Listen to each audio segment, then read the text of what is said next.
Hello नमस्कार दोस्तों, स्वागत है आपका हिंदी में ISPCS चैनल में, जहां आपको मिलते हैं द हिंदू के एडिटोरियल हिंदी में।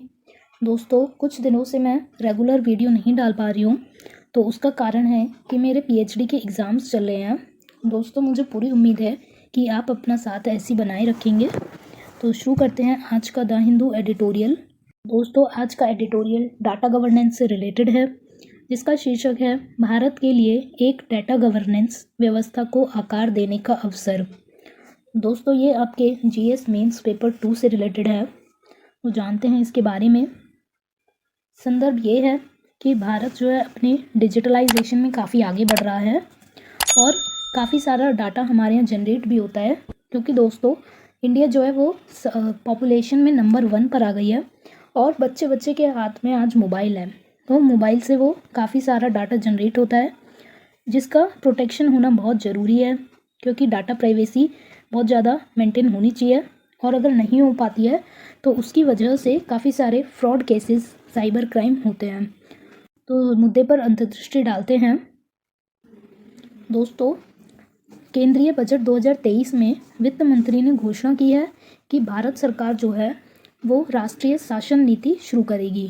तो ये जो शासन नीति होगी, इसमें डेटा का उपयोग, डेटा की सुरक्षा, इसकी उपलब्धता और अखंडन का प्रबंधन किया जाएगा, ताकि जो हमारा डेटा है वो गलत हाथों में ना जाए, उसकी प्राइवेसी बनी रहे, सिक्योरिटी बनी रहे। बात करते हैं डेटा अधिकारिता और संरक्षण संरचना की, यानी कि DEPA, जिसका फुल फॉर्म है data empowerment and protection architecture.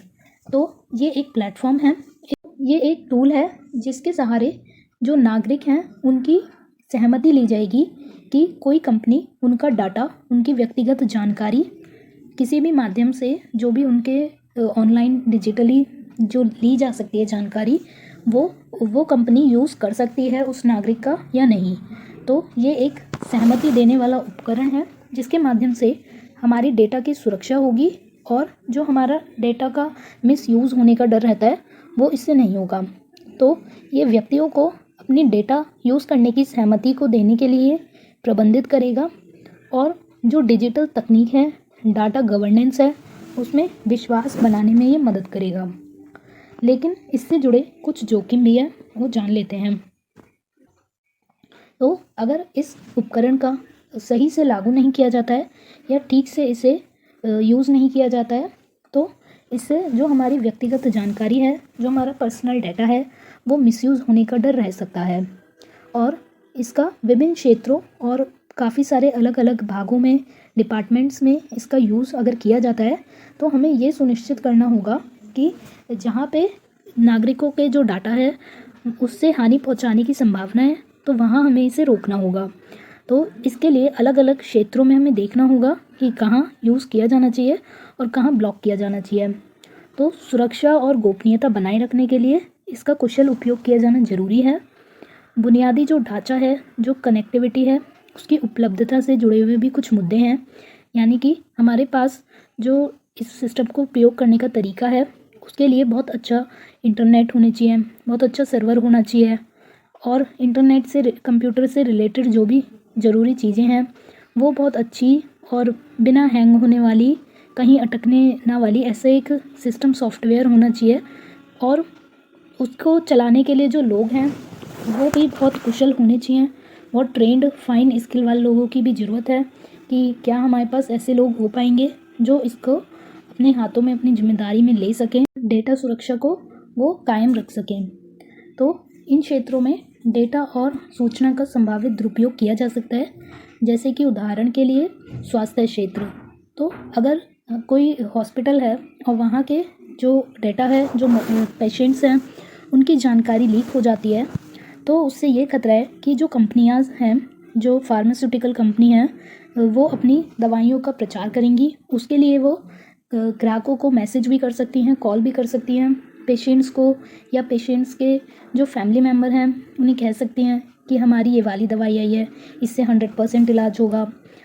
ऐसे ही कृषि क्षेत्र में जोखिम है, जैसे कि कुछ अभिनेता होते हैं, वो लाभ के लिए बाज़ार की जानकारी में हेरफेर कर देते हैं कई बार। तो इसी प्रकार कृषि के डेटा में अगर हेरफेर कर दिया जाता है, तो उससे भी काफ़ी नुकसान हो सकता है। तो कुछ कदम उठाए जाने की ज़रूरत है, जैसे कि जो ये आर्किटेक्चर है DEPA का, डाटा प्रोटेक्शन का, उसे पारदर्शी और सुरक्षित तरीके से लागू किया जाना चाहिए। दूसरी चीज़ कि सरकार, निजी क्षेत्र यानी कि प्राइवेट सेक्टर और नागरिक यानी आम जनता जो है, उनके बीच में एक सहयोग और सामंजस्य होना चाहिए, काफ़ी अच्छा मजबूत। तीसरी चीज़ कि स्पष्ट और प्रभावी नियम होने चाहिए ताकि कोई मिसयूज़ ना हो सके डेटा का। डेटा गवर्नेंस को विकास करने में एक ऐसी प्रक्रिया बनानी चाहिए जो कि बहुत स्ट्रॉन्ग हो और डाटा जल्दी से लीक ना हो। तो अगर जो हमारा डाटा है उसे प्रोटेक्ट करना और डाटा की सिक्योरिटी को बनाए रखना हमारे मौलिक अधिकारों के अंतर्गत भी आता है, तो इन्हें कुछ नियमों के आधार पर लागू किया जा सकता है ताकि डेटा प्राइवेसी मेंटेन हो। तो मजबूत डेटा संरक्षण नियम बनाने चाहिए ताकि प्रभावशाली और जवाबदेही बनी रहे। तो एक नया मुद्दा भी उभरता है डेटा संप्रभुता का। तो डेटा संप्रभुता का अर्थ होता है, दोस्तों पहले जान लेते हैं संप्रभुता का अर्थ। संप्रभुता का अर्थ होता है कोई कंट्री है, मान लीजिए कंट्री है, इसके अंदर जो भी इसकी राजनीति है, जो भी इसका कल्चर है, समाज है, उससे रिलेटेड कोई भी मुद्दा है, इंटरनेशनल रिलेशंस का कोई मुद्दा है, या किसी भी चीज़ को लागू किया जाना चाहिए या नहीं, ये वहाँ के अंदर के लोग, अंदर की सरकार देखेगी, उसे बाहर से कोई और कंट्री बताने नहीं आएगी।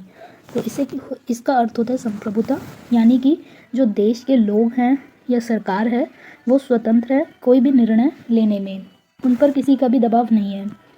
तो डेटा संप्रभुता का अर्थ होता है कि जो हमारी कंट्री के अंदर डेटा जनरेट हो रहा है, जो भी डाटा जो है आ रहा है, उस डाटा को वो कंट्री की जो सरकार है वहाँ की, वो अपनी मर्जी से जैसे उसे सही लगता है उस टाइप से वो यूज़ कर सकती है।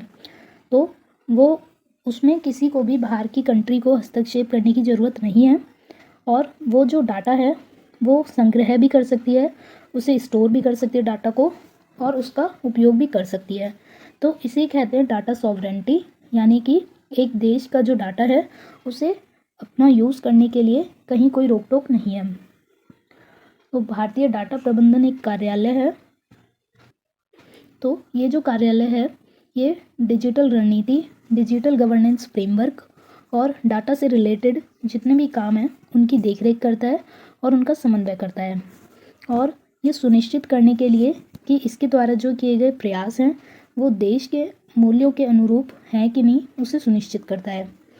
ये ओपन सोर्स जो समाधान है उनके विकास को, उनके क्रियान्वयन को बढ़ावा देता है ताकि ये सुनिश्चित किया जा सके कि जो डेटा आर्किटेक्चर है वो एक सार्वजनिक सामाजिक वस्तु है और उसका कहीं गलत उपयोग नहीं हो। तो ये कार्यालय का काम है कि अपना आर्किटेक्चर जो उसका है वो देखे कि अगर हम डाटा को फ्री फ्लो में कर देते हैं, उसे ओपन कर देते हैं, तो उसका कहीं मिसयूज़ ना हो। तो सभी के लिए सुलभ और सस्ती बनाने के लिए डिजिटल तकनीकों को ये बढ़ावा देता है और उसकी सुरक्षा के उपाय खोजता है। तो आगे बढ़ने का रास्ता जान लेते हैं, लेकिन अगर आपने अभी तक भी चैनल सब्सक्राइब नहीं किया है तो कर लीजिए ताकि आपको दानिंदु के एडिटोरियल मिलते रहें। तो आगे बढ़ने का रास्ता यानी वे फॉरवर्ड जान लेते हैं। तो भारत ने आर्थिक विकास को गति देने के लिए और अपने नागरिकों के जीवन को बेहतर बनाने के लिए टेक्नोलॉजी को और डिजिटलाइजेशन को काफ़ी ज़्यादा बढ़ावा दिया है, उसका काफ़ी ज़्यादा प्रचार प्रसार भी किया है। वो आप जानते ही हैं UPI आजकल कितना आम हो गया है। छोटे से छोटे जो व्यापारी है या इवन सब्जी बेचने वाला भी है वो भी आज UPI की मदद ले रहा है और उससे पेमेंट हम करते हैं। तो भारत जो है वो डिजिटलाइजेशन की दिशा में काफ़ी आगे बढ़ रहा है। भारत को ये भी सुनिश्चित करना चाहिए कि जो उसकी डिजिटल रणनीतियाँ हैं, जो उसका डेटा गवर्नेंस है, वो समावेशी हो, पारदर्शी हो, सुरक्षित हो और समाज के विकास के अनुकूल हो। तो भारत को इस बार G20 की अध्यक्षता का अवसर मिला है। इस अवसर का ये बहुत अच्छा फ़ायदा उठा सकता है, देश के डिजिटल जो क्षेत्र हैं उसमें अपनी प्रगति दिखा सकता है और डाटा इंफ्रास्ट्रक्चर, डाटा गवर्नेंस का मुद्दा ये G20 में उठा सकता है। तो G20 ने डेटा और डिजिटल प्रौद्योगिकी यानी डिजिटल टेक्नोलॉजी के विकास से संबंधित जो भी चुनौतियां हैं, अवसर हैं या जोखिम हैं, उन्हें दूर करने के लिए अंतर्राष्ट्रीय सहयोग की मांग की है जो यूपीआई है और जो अन्य विकल्प हैं, जो भी हम जिनसे ऑनलाइन अपना पेमेंट करते हैं, वो कैसे उपयोगी और ज़्यादा सुरक्षित बनाया जा सकता है, इस पर भी काम करना चाहिए। तो डिजिटल तकनीकों के उपयोग में काफ़ी महत्वपूर्ण प्रगति तो हुई है, लेकिन उनकी सुरक्षा का भी ध्यान रखे जाने की ज़रूरत है। तो डिजिटल जो तकनीक है उसका उपयोग आजकल बहुत ज़्यादा बढ़ गया है, चाहे वो स्वास्थ्य सेवा हो, कृषि हो या एजुकेशन सेक्टर हो, कहीं भी आप देख लीजिए डिजिटलाइजेशन बहुत ज़्यादा बढ़ गया है। तो इसका जो यूज़ है वो तो बहुत अच्छा है ही, लेकिन मिसयूज़ ना हो उससे हमें बचाना होगा। तो ओपन सोर्स या ओपन इनोवेशन जो मॉडल हैं उनका हमें महत्वपूर्ण विकल्प तलाशना होगा। जो टेक्नोलॉजिकल कंपनीज़ हैं उनसे हमें अपने संबंध बनाने होंगे, उनके साथ हमें कॉन्ट्रैक्ट बिल्ड करने होंगे ताकि डाटा की जो प्राइवेसी है, सुरक्षा है, उसे बनाए रखा जा सके। तो संवेदनशील व्यक्तिगत यानी कि जो हमारी पर्सनल जानकारी है और फाइनेंशियल जो जानकारी है उसे व्यक्ति और अगर हम उसे साझा कर देते हैं कहीं भी, तो वो हो सकता है कि कोई उसका मिसयूज़ कर ले और इसके नकारात्मक परिणाम हो सकते हैं। तो इसलिए ये आवश्यकता है कि भारत अपने डेटा का अच्छे से प्रबंध करे, उसका जो प्रवाह है उसे उसमें सुरक्षा लाए और एक मध्य मार्ग खोजे ताकि डेटा जो है वो संप्रभु भी बना रहे और उसका फ्लो भी अच्छे से हो, उसका यूज़ हो अच्छे से, मिसयूज़ ना हो। ऐसा एक फ्रेमवर्क बनाए जाने की ज़रूरत है। तो ये भी परिभाषित किया जाना चाहिए कि कौन सा डेटा किन उद्देश्यों के लिए यूज़ किया जा सकता है और कौन सा उपयोग नहीं किया जा सकता है, इसके बारे में भी सरकार को डिफ़ाइन करना चाहिए। तो ये था आज का एडिटोरियल।